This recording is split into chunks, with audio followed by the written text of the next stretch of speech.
my name is Gena Moore. I'm the organic research coordinator for Carolina Farm Stewardship Association. Okay. We're a nonprofit member-based organization based in North and South Carolina. So Okay. we serve everybody within those two states. Certainly agriculture related, mostly small scale, sustainable, certified organic farms. Mm-hmm. We have different consulting services. I run our high tunnel consulting service. So I work with growers who are purchasing, installing, working in high tunnels, really anything that has to do with that. Okay. I go out and help them. We have other services with getting GAP certified, writing food safety plans, getting certified organic, things like that. So I'm really working to help our small and mid-sized farms be competitive. And one of the things that I've started using is AgPlan. So Okay. it's been really great, working with a lot of, especially the beginning farmers that have a lot of these really great enterprise ideas, but organizing those and putting them into a business is a daunting task. And so I've been, letting people know about AgPlan and saying they can add me on as a reviewer. So as they develop, it's really a collaborative process, and I've been able to help a lot of people out with that. And so we do an e-news every month, and for September, I wanted to feature AgPlan in our e-news. So that's why I'm here interviewing you, trying to learn more about it. I'd love to start out. Tell me a little bit about yourself and how you've been involved in AgPlan. Okay. So I'm an extension economist with the Center for Farm Financial Management. The center is, we just celebrated our 35th anniversary last December, where we create programs and different tools to help producers I like to say at any point in their farming journey, from thinking about farming to transitioning out of the business. Anywhere in between, we've got a tool on the farm financial side, farm financial management side. Our main thing that we do is a tool called FinPack, which we sell to banks, to producers, to educators, and other ag professionals around the country. So that's the main thing that we do. And then there's a host of tools that kind of go along with that. Then there's on the side that AgPlan is on, which is still related to what we do on the farm financial management side, but it's just a little bit more holistic than just focusing on the one single part of the financial side. Mm-hmm. So AgPlan is, as you know, it's a tool that's being used quite a bit. We've had 80,000 plans that have been created with it since we've started. But for myself, like I said, I've been here for 10 years. When I first started, AgPlan was still sort of getting off the ground. It had kind of migrated from a different tool and has become a web tool. And it's gone through a couple iterations, and even since I've been here. But we really used it quite a bit with a program that I was involved with. In fact, why I came to Minnesota was the Trade Adjustment Assistance for Farmers program. And so we worked with lobstermen in the Northeast, shrimpers in the Gulf and Atlantic coasts, catfish farmers, asparagus growers, what was the other one? Maine wild blueberries. And so they all had to create a long-term business plan, which was what we did in AgPlan. So I really got to know AgPlan. I was familiar with the business planning process before I came here. I used to work for the University of Kentucky, and I come from a dairy farm in the southern part of Illinois. So that's where I really started to get involved with AgPlan. And then since then, we've built out some tools that are around that as well. So there used to be a commercial fishing business plan template that was in there that has now migrated to its own site that's run off the AgPlan chassis, if you will. So it's kind of migrated from there. And then I work I work a lot. Well, one of the major things that I do is I work on the Beginning Farm and Rancher Development Program clearinghouse grant that we have through the USDA, where we have farmanswers.org, which is a clearinghouse of information for beginning farmers who are looking at getting started into farming. And that's really, that's very holistic as far as, what the things that we're looking for, and what we're linking to and things like that. So that's kind of my background. Like I said, I grew up on a dairy farm, small dairy farm. Biggest we ever got was 120. And that was for about 6 months. And then we got quite a bit smaller from there. And then I've worked with, of all the economists that we have in our office, I'm one of the ones that has worked with the widest variety of people, from the Beginning Farmer program and dealing with a lot of the programs that are in the BFRDP program are, like yourself, working with small, mid-sized farmers. They're doing some mentorships and some internships and different things like that. I also have worked quite a bit with with many of the organic organizations here in the Midwest to try to help them collect data for some of our other information. So that's kind of my my long, winding AgPlan background here. So. Okay, that sounds great. It kind of leads into my second question. You said that AgPlan has had a couple different iterations and things have moved around. Have y'all had good luck, getting feedback from farmers and being able to change and adjust the program to help meet those needs?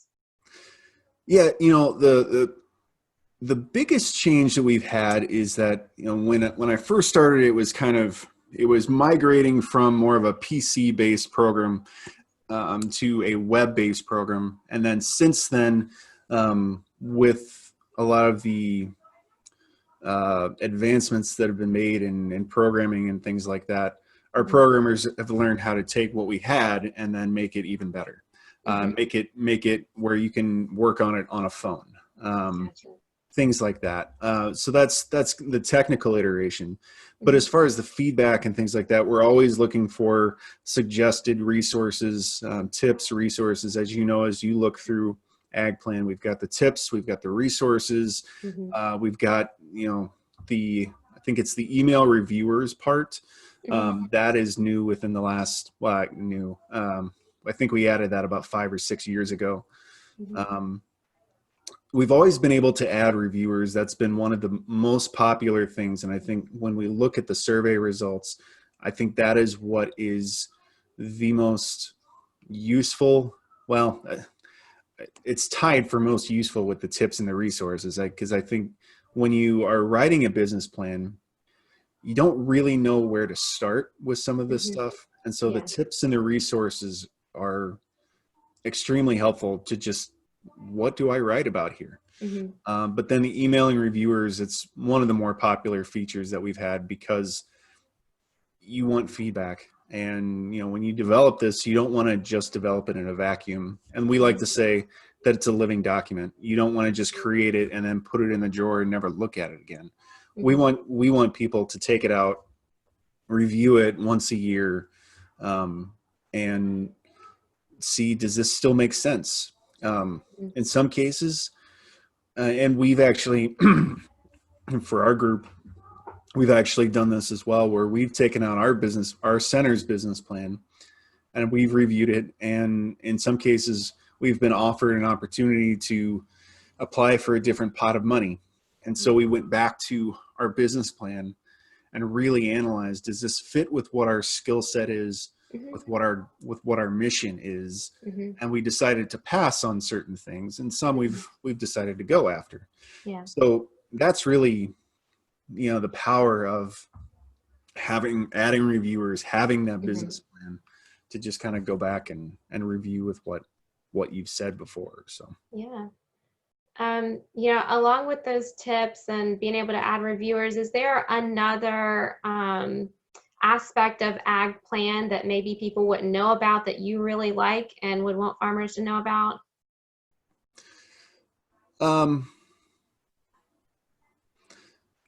I think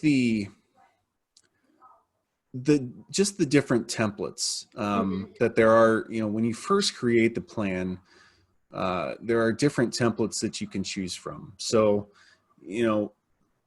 a lot of times people will look at it and think, okay, well, I'm not really doing anything different than what I'm an organic farmer. I'm not really doing anything that different than maybe what the conventional farmer down the road is doing. Mm-hmm. So I'm still going to choose, that one business type. Mm-hmm. But in reality, I would say just create some different plans and just see what tips and what things, what sections kind of match Yeah. with what they're doing. Okay. That makes sense. Um, so I personally use AgPlan. I have a small farm, and we were able to use our business plan through AgPlan when we went to purchase the land that we were currently Okay. farming, which was a huge benefit for us, and is something that I share with the farmers that I work with. Have you seen any other successes come out of people using AgPlan? Oh yeah, quite a bit. Just some of the stories that I've heard. There was a couple years ago, I had put together a financial spreadsheet that goes with AgPlan that's supposed to be a little easier to use than maybe FinPack or some of the other things that are out there. But there was I think he was a retired naval officer, and he had wanted to get back into farming, and he used AgPlan, and he took it to his lender, and his lender was blown away that he had really put all of this down. Mm-hmm. And it kind of backs up what we see in some of our other data, that if you are writing a business plan, your business pretty well, because you're having to think through all of the different aspects. And that's really what this gentleman was saying as well, that he realized he knew his business better than what he did before. Mm-hmm. In other, again, if I went back to the Trade Adjustment Assistance Program, now there was a financial component to them completing their business plan, but we had one participant who actually was a lobsterman, but he had a dream of opening up a brewery on one of the islands off the coast of Maine. Mm-hmm. And because he wrote his plan in AgPlan, he was able to get that plan funded, and he now has a brewery on the island that he lives on in Mm-hmm. Maine.